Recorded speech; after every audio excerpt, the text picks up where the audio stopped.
nimepoteza majira mengi, nimepoteza siku nyingi, lakini mwaka huu umesema katika kitabu cha Yoeli ile 2:25 ya kwamba ataturejeshea vilivyoliwa na madumadu na tunutu na nzige, asema Bwana wa majeshi. Bwana, mwaka huu turejeshe, mwaka huu tumilikishe, mwaka huu irejeshe, mwaka huu imilikishe, mwaka huu irejeshe, mwaka huu imilikishe, mwaka huu irejeshe, mwaka huu imilikishe, mwaka huu irejeshe, mwaka huu imilikishe, mwaka huu irejeshe, mwaka huu imilikishe, mwaka huu irejeshe, mwaka huu imilikishe, tena ya baba ikayana baba katika unyonge huu, Baba nikumbuke kama ulivyomkumbuka Yabesi kwa jina la Yesu. Hebu paza sauti yako, amuru rohoni, mwambie Baba kwa jina la Yesu, mwaka huu ili neno la kinabii litimie kwenye maisha, litimie kwenye biashara, litimie kazi, litimie kwenye utu, litimie kwenye afya, kwa jina la Yesu, kwa damu ya Yesu. Mwaka huu lazima afya yangu imarike, mwaka huu lazima fedha na uchumi wangu nisipokee, mwaka huu lazima nitapata mtu sahihi, mwaka huu lazima muda wangu na miaka yangu nitarejesha ila kataba. Mwaka huu nataka kibali tena, nataka kibali tena kwa jina la Bwana, kwa jina la Yesu, kwa damu ya Yesu, kwa jina la Yesu, kwa damu ya Yesu, kwa jina la Yesu, kwa damu ya Yesu, kwa jina la Yesu, kwa damu ya Yesu, kwa jina la Yesu, kwa damu ya Yesu, kwa jina la Yesu, kwa damu ya Yesu, kwa jina la Yesu, kwa damu ya Yesu, kwa jina la Yesu, kwa damu ya Yesu, kwa damu ya Yesu. Mwaka huu lazima mambo yatokee. Hebu sema kwa jina la Yesu. Sema tena kwa jina la Yesu. Sema tena kwa jina la Yesu. Sema tena kwa jina la Yesu. Sema tena kwa jina la Yesu. Sema tena kwa jina la Yesu. Afya yangu mwaka huu lazima imarike. Fedha yangu na uchumi itarejeshwa mwaka huu. Fursa zangu zitafunguka mwaka huu. Watu sahihi watarejea kwenye maisha katika jina la Yesu. Bwana, huu ni mwaka wangu wa kurejeshewa kibali kwenye maisha yangu kwa jina la Yesu na kwa damu ya Yesu. Sema amen. Sema ninapokea tena katika jina la Yesu. Amen. Umebarikiwa katika jina la Yesu. Nasema umebarikiwa katika jina la Yesu. Umebarikiwa katika jina la Yesu. Umebarikiwa katika jina la Yesu. Mbona wengine mtikishi mdomo wenu na ninasema umebarikiwa katika jina la Yesu. Umebarikiwa katika jina la Yesu. Umebarikiwa katika jina la Yesu. Haleluya. Karibu tena nyumbani mwa Bwana. Karibu tena Jumapili ya tarehe 25 mwezi wa kwanza. Jumapili ya majira ya mwanzo wa mwaka tena. Sema amen mheshimiwa. Amen.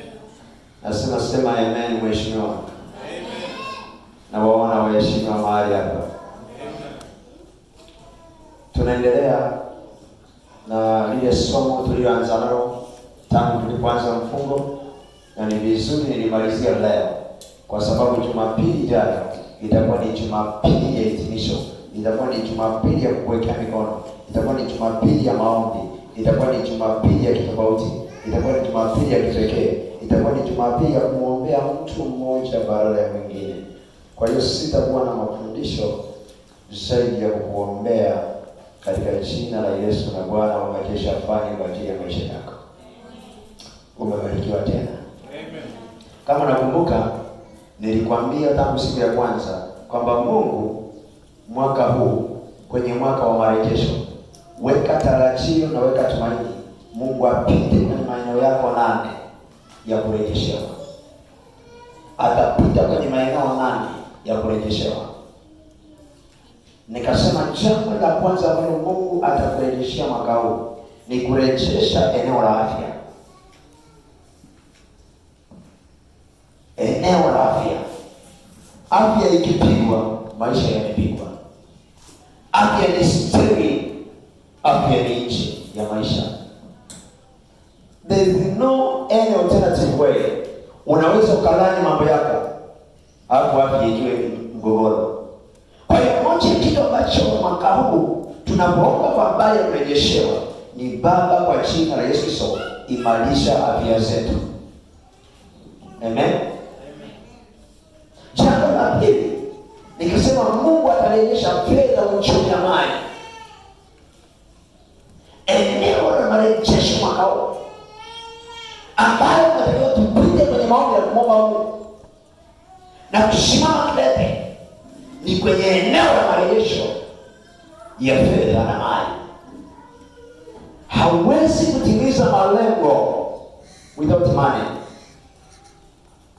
Wanakudanganya bila pesa. Shuleni kama ni mwanafunzi au somo, bila pesa mtaji wako hauongezeki. Bila pesa maisha hapa mchini hayaendi. Manake moja ya kitu ambacho Mungu anakisisitiza kwenye neno kwamba fedha na dhahabu ni mali yako.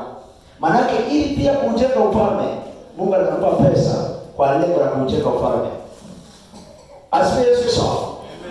Hapa tunapendeza because of money. Jambo la tatu ambalo nilikwambia Mungu atarejesha ni watu sahihi. Watu sahihi mtaji. Nikasema unahitaji watu sahihi ili uinuke. Na ukipata watu ambao sio sahihi kwenye maisha, ni destiny killer. Yaani ni uwaua ndoto. Unahitaji watu ushuke na unahitaji watu upande. Kwa kuna watu wa aina mbili wanakuja kwenye seko, kwenye mzunguko wa maisha yako. Mtu wa kwanza analetwa na Mungu, mwingine analetwa na shetani. Wanaletwa na Mungu ni wale wa kuisaidia hatima yako. Wanaoletwa na shetani ni wa kuivuta, ni wa kuiharibu, ni wa kuinyonya, ni wa kuiharibu hatima yako. Jiulize kwenye seko ya maisha yako, marafiki ulio nao ni chachu ya wewe kupanda au ni chachu ya wewe kushuka? Kama marafiki ulio nao hawajaweza kukusogeza kidogo hata hatua moja kwenye maisha, achana nao. Hebu mwambie mwenzako achana nao. Kwa moja kile ambacho kwenye mwaka wa urejesho unataka kuomba marafiki sahihi. Yesu Kristo asifiwe. Jambo la nne nilisema ni watu sahihi. Jambo la tatu nikasema ni moja kitu kingine ambacho Mungu atarejesha, fursa, opportunities. Mungu akifungulia mlango wa fursa, amefungua mlango wa kurejeshewa. Ukisikia itawezekanaje kufunguliwa fursa, ni pamoja na wewe kurejeshewa. Anasema nami nitawarudishia ile miaka iliyoliwa madumadu, tunutu na nzige. Maana urejesho umepitwa kwenye opportunities. Opportunities ni mlango wa wewe kurejeshewa. Unaweza kukaa miaka 10 au miaka 5 tangu umemaliza chuo huna kazi. Mungu akakufungulia fursa tu. Mwaka mmoja ukafutwa machozi ya miaka 10 ambayo ulipoteza kazi. Wanaonielewa waseme amen. Kwa hiyo ukiona fursa imefunguka, itumie vizuri fursa, kwa sababu fursa sio ya kudumu. Fursa ni kitu cha muda. Kuna fursa zitafunguka mwaka huu za kupata pesa. Hakikisha unaitumia vizuri. Kuna fursa itafunguka mwaka huu. Unapata muda wa kuomba, omba. Unapata muda wa kufunga, funga. Unapata muda wa kutolea Mungu, tolea Mungu. Panda mbegu kwa Bwana. Asifiwe Yesu Kristo. Nakumbuka kule nyumbani, wakati mimi nasoma zamani, kuna pombe fulani ilikuwa inatengenezwa na ndizi. Ile pombe ilikuwa ndio ikisababisha sisi tusome. Mzee unakuta akiingia mgombana kifika wale jinsi akitengeneza pombe. Inatengenezwa hata ngumu 50,000. Kwa wakati ule ilikuwa ni kama fursa. Wakati huu huwezi kupata hata ndisi mmoja ya kutengeneza pombe. Zilishafiekwa na Warumi. Maanake kuna fursa inapunguka kwa majira fulani ili wewe upokee. Mtu mmoja anaelewa? Kwa mfano sikiliza. Kuna biashara hapa mjini inafanyika wakati wa kiangazi. Na unaona kiangazi biashara inatoka. Fanya tumia hiyo fursa nzuri. Kuna kipindi mvua itanyesha au huwezi kufanya hiyo biashara. Kwa mfano biashara za vinywaji. Wakati wa jua unakuta mtu amepita kunywa maji, kunywa juisi na vitu kama hivyo. Mvua sianza kunyesha tunatafuta kwanza. Nani maji ya baridi? Leo unapanga na babu zako. Tumia fursa vizuri ili mlango. Yaani kishaona fursa ni wako kufunguka. Yesu asifiwe. Amen. Na uzuri wa fursa, kwa sababu Mungu akifungulia fursa ya mtu, usije ukajidanganya kwamba huyo mtu atakaa milele. Unakuta tu mwezi wa kwanza tu papa ametumia 10,000. Mwezi wa pili tu papa ametumia 20,000. Mwezi wa 8 ametumia 7,000. Sikiliza. Usitegemee huo mlango, utumie vizuri. Maana iko sana ili mwanadamu aweze kuchoka.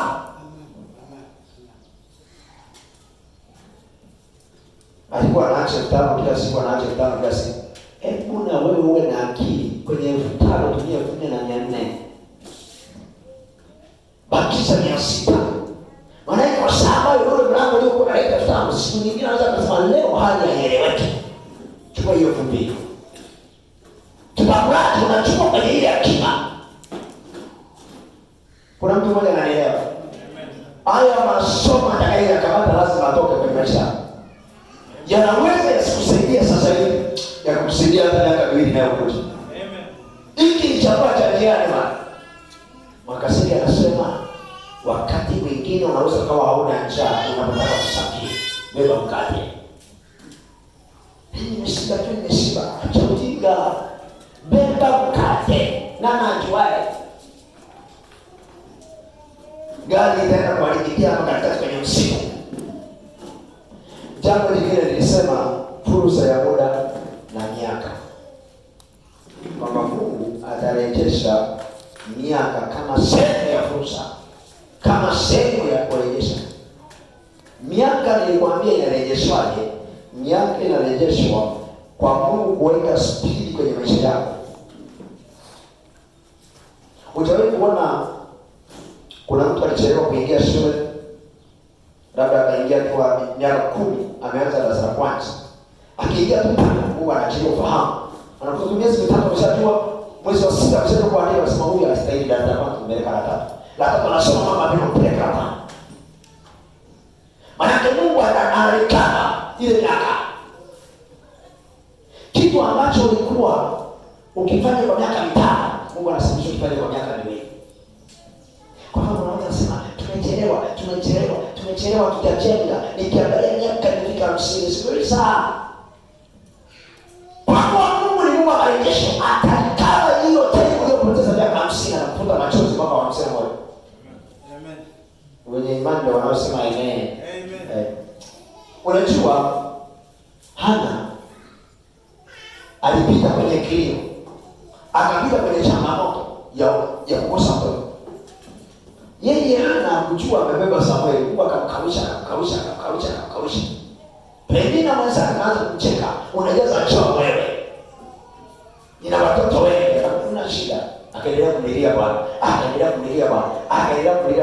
Shamba imefika amebeba ujauzito. Kilikuwa ni kishindo cha wakoma, kikawakimbiza washamba. Nasema Mungu alikabe muda wako na miaka yako ikapotea. Mungu alikabe muda wetu na miaka yetu ikapotea. Mungu alikabe na kukuta machozi kwa jina la Yesu. Sema amina. Nilikuwa najaribu kufanya research kwenye namba muda. Mungu Bwana na maisha yake ya kupindua. Hakikisha kwenye maombi tunapoendelea kupita. Jambo la 6 nilizungumza habari hii kibali. Tulipiga kibali. Tulijifunza habari ya kibali. Haleluya. Nikasema kisha usiruhusu malango yanayoweza kuua kibali chako, kwa sababu kibali kina tabia ya kumtangulia mtu. Kabla utafika pale kwenye ofisi, kibali kimeshaenda. Wanajadili, vipi Neema, unasemaje? Kuna binti ameletwa hapa mezani anaitwa Neema. Wanakujadili kwenye majadiliano, unakuta tu kile kibali chako wewe ndio kinakutetea. Halo, tumuondoe kazini, au tumshushe cheo. Mmoja anasema hapana, hebu tumpe muda, hapana. Au imetokea nafasi ya kupanda cheo, huyu anastahili. Tena na ile yako ndogo. Maana Mungu anataka kurejesha, anataka kibali mahali ambapo au kustahili unastahilishwa. Mahali ambapo ulitakiwa utumie mei kubwa kwenda, Mungu anafanya wepesi kibali. Nikakusomea ile andiko kwamba Yusufu akapata kibali machoni pa mkuu wa gereza. Fikiri mtu ni mfungwa, ndio ameingia gerezani siku hiyo. Ghafla alipoingia kwenye ile mtaa, kwenye ile gereza, tunaona huyo awe nyampala. Nyampala ni yule mfungwa kiongozi wao. Manake msosi ndanagawa siku hiyo. Kibali kiwe juu yako kwa jina la Yesu. Amen. Nasema kibali kiwe juu yako kwa jina la Yesu. Amen. Kibali kiwe juu yako kwa jina la Yesu. Amen. Kibali kukujilia kwa jina la Yesu. Amen. Kibali kukupata kwa jina la Yesu. Amen. Maisha yako yawe kibali. Amen. Maisha yako yakubalike. Amen. Waliomaadhimisha kwa kukubali. Amen. Waliomaadhimisha kwa upande wako. Amen. Katika jina la Yesu ya. Eneo jingine la saba, eneo la kiroho.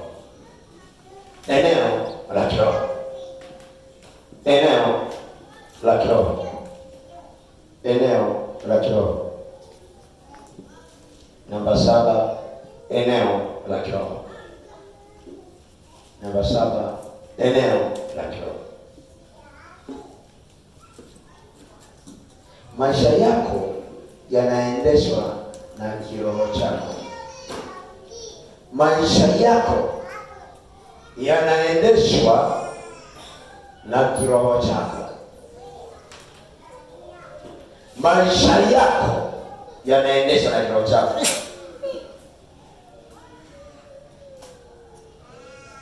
Ukiibiwa kiroho, ni maisha yako yameibiwa. Life is all about spiritual. Ukiibiwa kiroho, maisha yako yameibiwa. Nisikilize. Chochote unachokiona kinaenda mwilini, siri yake iko rohoni. Nitolewe mtoto nje.